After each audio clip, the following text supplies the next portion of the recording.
If you've been buried alive, pull your shirt over your head. You don't want to be swallowing dirt. What knowledge might save your life one day? Don't ever stop performing CPR on a person until the EMTs take their body away. CPR doesn't wake up a person, it's to force blood to their brain to prevent brain death so that the EMTs can revive that person. Polar bears have insane ADHD. If one is chasing you, intermittently drop clothing items like a hat or gloves. It will stop to sniff them. Normal prey animals don't shed whole pieces of themselves, the bear will be perplexed. If you call 911, always say, "Where?" The problem is first, followed by the problem. If you happen to get cut off before you can say what the problem is, at least the dispatcher has a location to send an officer to check it out and advise if more police or fire is needed. Example. Operator, where is your emergency? You, help, I am being stabbed, disconnect. Versus. Operator, where is your emergency? You, 742 Evergreen Terrace, help, I am disconnect. Location, location, location. If someone threatens you with a gun or something and they want to move you to another location, your chance of dying goes up considerably if you agree to relocate. My father was an assistant DA who worked with homicide. He gave me this advice over and over. Years later, someone climbed in my car and threatens me with a gun. Told me to drive. And I said no. I took the keys out and threw them. It wasn't a conscious decision. My dad had just hammered his advice, never get taken to another location, in so hard that it switched on. The guy gets out without saying a word and runs. What I did was very stupid. While you should never allow yourself to be relocated, aggravating an armed assailant rarely goes well. Throwing my keys was a very risky move. My dad also taught me to hand over valuables first. I was very lucky the guy didn't kill me. Criminals who commit reckless crimes like this are rarely rational, and many end up in jail over shooting someone over nothing. They don't always act in their own self-interests. Drugs are also often involved. I should have handed over my wallet and keys, not throw them, and then try to escape. After telling my dad what happened, he was angrier than I've ever seen him, because he's seen people get killed for being dumb like throwing keys. Never agree to be taken to another location, and never try to agitate your attacker. Give him your wallet and keys, and refuse to go along. Firefighter training. If there is a fire, crawl out of the building. Do not stand up to run, 1 or 2 breaths of smoke are enough to do major damage and require hospitalization, if you get out at all. It may be warm where you are crawling, but standing up can cook your skin, and your lungs. The smoke at eye level can be more than 600 degrees Celsius, 1,200 degrees Fahrenheit. If you can't see and don't know the room layout, crawl with your feet and legs in front of you, sliding on your butt. Do not crawl face first, or you may take a dive down a staircase in the confusion. If you can't do a pull-up, you probably won't have the strength to pull yourself up off a ledge.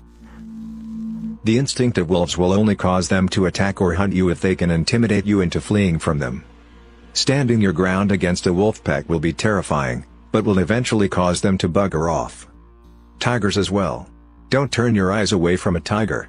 There is a story of a boy that had to walk backwards for 3 hours back to his village being stalked by a tiger. The cost-benefit of a prey animal even slightly hurting a tiger is not worth it. It could mean a death sentence in the wild. That water you're about to dive into might not be as deep as you think. Always just step in and swim down to check for depth. Then jump. My dad told me a story about a group of guys he knew from school. After graduation they all went up to someone's lake house and one guy decided to dive off the dock as soon as they got there. The water was shallow that year and when he dove in he broke his neck and died on impact. If someone is trying to abduct you, fight back. Most abductors will just give up if they meet resistance. And whatever you do, don't let them take you to another location. This works with most animals too. Always fight back and be crazier and they often will leave you alone. A lot of animals like sharks or hawks, if you look them dead in the eye and show you are dominant, they will go away. I hike in an area with lots of hawks and when they circle me I just look straight at them and they fly away. If the tide suddenly goes out unexpectedly, run like you stole it, for higher ground. I read about a 10-year-old English girl who had just learned this before going on vacation with her family to Thailand. Then the big tsunami that killed a few 100,000 came. She saw the water retreat and the other tourists walk out on the exposed seafloor. She freaked out, and convinced everybody to run for higher ground, A lot of people were saved by a little girl who had paid attention in school. They later brought a lot of flowers to the teacher. If you are ever bitten by a bat, raccoon, fox, skunk, stray cat or even a dog, go directly to the hospital. There is no cure for rabies once it is fully onset. If you're ever charged by a moose, get behind a tree. They have about a 10-inch blind spot and they'll lose you. That's what Ski Patrol would always say when there were an increase in moose sightings on the mountain. They'd tell you to stay out of the trees when skiing. Unless a moose is running at you, then find trees because unless you've got a steep hill or are already up to speed, the moose is probably faster than you think. When people say to take an aspirin to help during a heart attack, chew the pill, don't swallow it whole. It gets absorbed much quicker.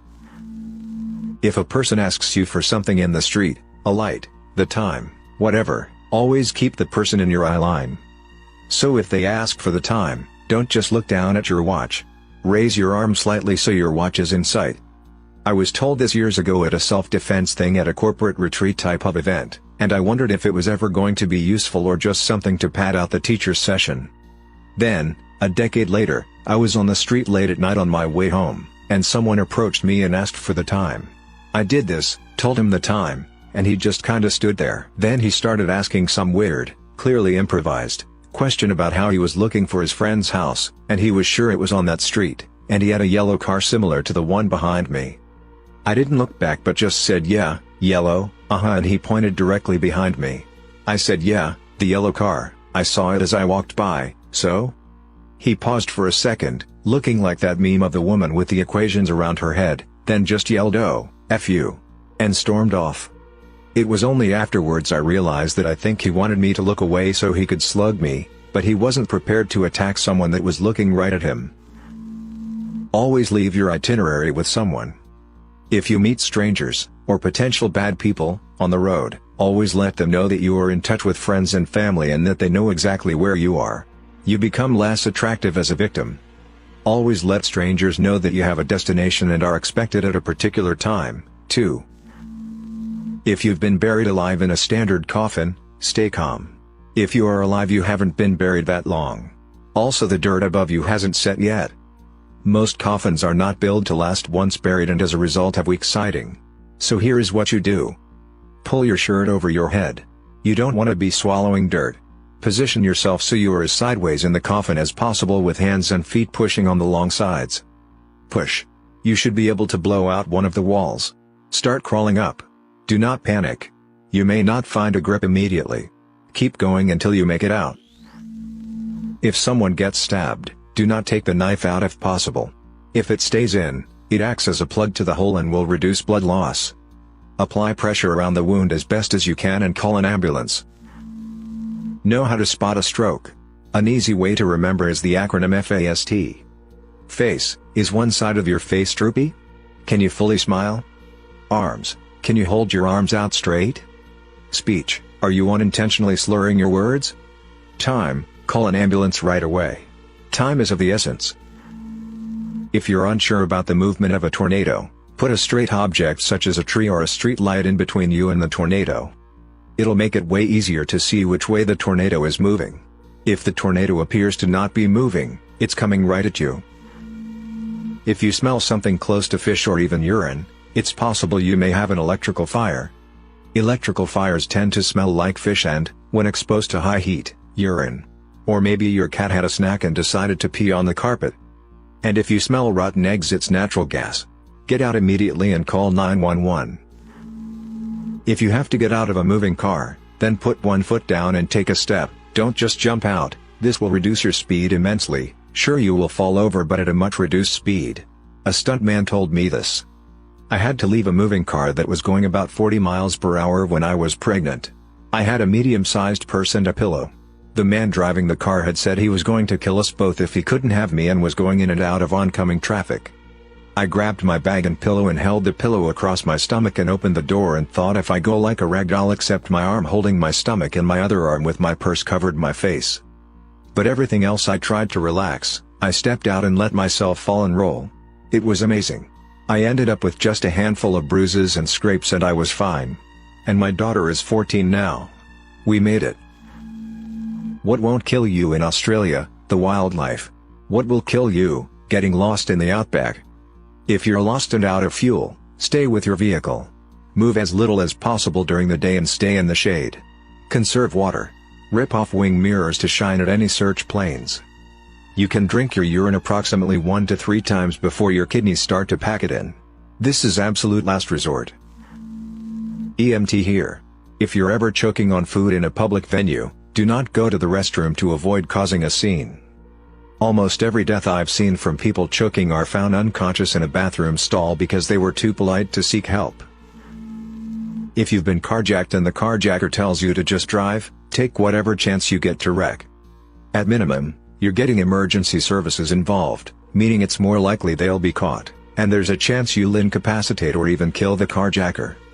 Of course, there's also a chance that you might not survive, but if they're taking you to a second location, odds are you weren't going to come back anyway. If you're alone and start choking with nobody around to give you the Heimlich, you can give yourself the Heimlich by using the back of a chair, or similar objects like the sidearm of a couch or whatever. Forcefully throw your stomach over the back of the chair a few times, try to mimic the motion of the Heimlich, push in above the belly button, then up. Kind of like a J motion. If you fall into cold open water, resist the urge to swim and try to float until the onset of panic subsides. Once you have your breathing under control, you can then start to swim to safety. By doing this, you will not hyperventilate and avoid potentially drowning. If your car is going underwater, an electronic roll-down button will work regardless of the water pressure outside the car, but a manual handle is much more difficult. You also won't be able to open the door. It's better to have something in the glove box, like an ice scraper, to break the glass with. Mythbusters did a whole thing on it. A friend who grew up in a rough neighborhood taught me this one: if you're on a bus and robbers get on, you have a chance of not having your stuff taken or being bothered at all if you pretend to be asleep. For all that it's scary for the passengers when 1 or 2 people with guns climb on a bus, it's also stressful as hell for the robbers. They have to keep their eyes on a lot of people at once to prevent anyone from calling the police, prevent the driver from signaling distress somehow, and prevent all passengers from reacting in dangerous ways. If you're asleep, that's one person less for a robber to manage, so they may not bother to wake you up and have another wild card to deal with, just to get your phone and wallet. If you are in danger or in need of help, in a public place, it's almost always a bad idea to just yell help. It's more important to be specific. Pointing at someone and telling them to call 911 will be more effective. The bystander effect can be a real problem sometimes. Thanks for listening to Radio TTS. Please be aware that I cannot guarantee that all of these tips work. Better do some of your own research to double check them. Anyway, subscribe and activate the bell for more interesting videos like this one. And please share your life-saving knowledge in the comments below.